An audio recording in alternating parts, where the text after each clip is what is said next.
বাইরে দৌড়ায়, মানে আমার কথা শুনিই না।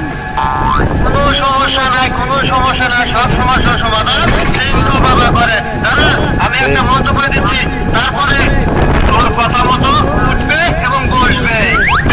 আর মনে করবে টিঙ্কু বাবা।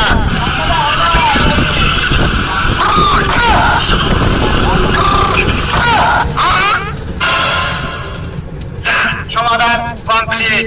আমার কথা উঠবে বসবে? হ্যাঁ তুই তাই করে দেখতে পারিস। ট্রাই করে দেখি। হ্যাঁ বসো। উঠো। ও সাহেব বাবা, কাজ করছে আপনার মন্ত্রে। হ্যাঁ আপনার কাছে আইসা, এখন আমি আমার জামাই নিয়ে যাই।